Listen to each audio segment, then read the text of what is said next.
சங்கீதங்களின் புஸ்தகம்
ஒரு மனுஷனை குறித்து எழுதியிருக்கிறது. அவர் அப்புறம் போகையிலே பிறவி குருடனாகிய ஒரு மனுஷன் இருந்தானா.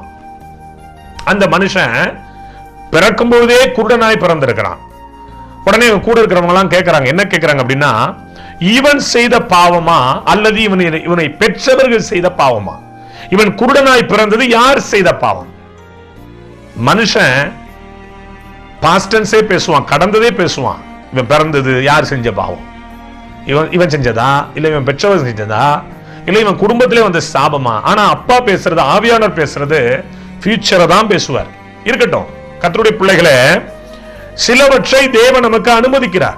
சில நம்மளை பேசும்படி, சில நம்மளை காயப்படுத்தும்படி, சில நம்மளை காய்மகாரமாய் விரோதிக்கும்படி சில காரியங்களை தேவன் நமக்கு அனுமதிக்கிறார். அந்த மனுஷனை குறித்து அவர்கள் அப்படித்தான் பேசினார்கள். இவன் செய்த பாவமா? இவனை நிந்தைக்காக, அவமானத்திற்காக, மனுஷனுடைய இகழ்ச்சிக்காக, மனுஷனுடைய இகழ்வுக்காக தேவன் அவன் அப்படி படைக்கல.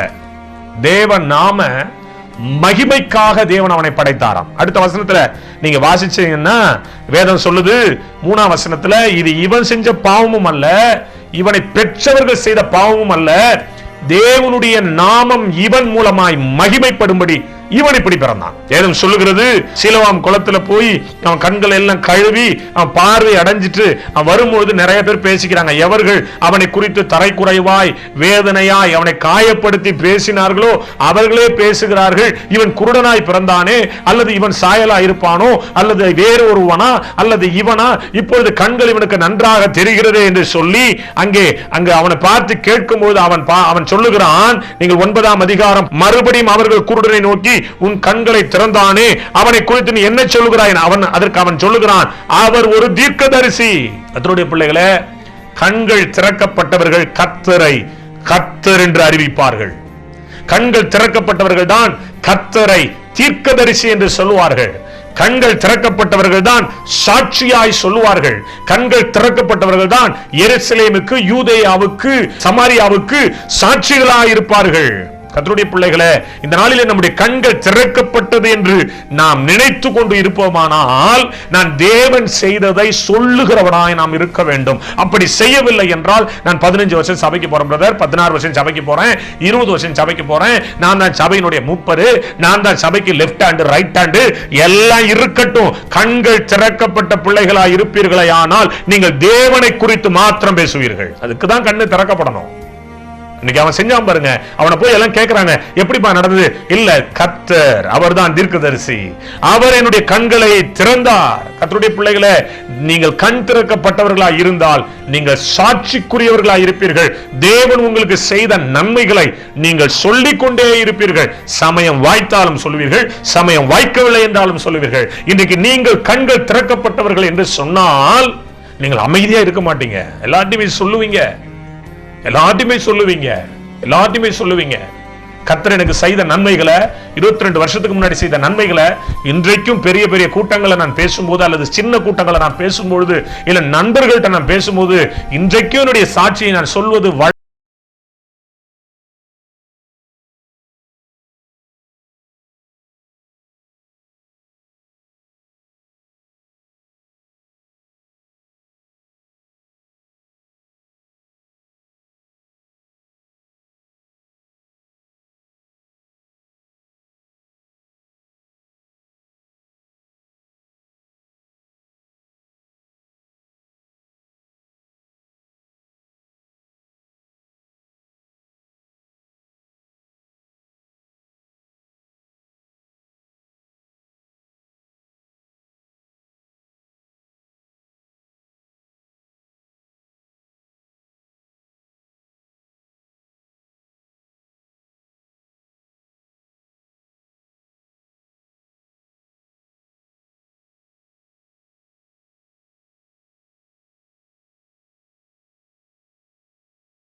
யாருனே தெரியாது. ஆனா அவரை தீர்க்கதரிசி என்று அறிந்திருந்தான், அவர்தான் தெய்வம் என்பதை அறிந்திருந்தான், அவர்தான் பெரியவர் என்பதை அறிந்திருந்தான். என் அன்பான தெய்வ பிள்ளைகளை, பாரம்பரிய கிறிஸ்தவங்க, நம்ம சர்ச்சைக்கு போறோம், நம்ம எல்லாம் செய்யறோம். ஆனா சில நன்மைகளை, ஆண்டவர் நமக்கு கொடுக்கிற நன்மைகளை வெளில சொல்றது இல்ல. தெய்வம் நமக்கு சொல்லுகிறதான காரியங்களை வெளில சொல்றது இல்ல. தேவன் நமக்கு பாராட்டின அன்பை வெளில சொல்றது கிடையாது. சாட்சியா சொல்றதுக்கு வெக்கம். கர்த்தருடைய பிள்ளைகளை, இன்றைக்கு இந்த செய்தியை கேட்டுக்கொண்டிருக்கிற யாரா இருந்தாலும் சரி,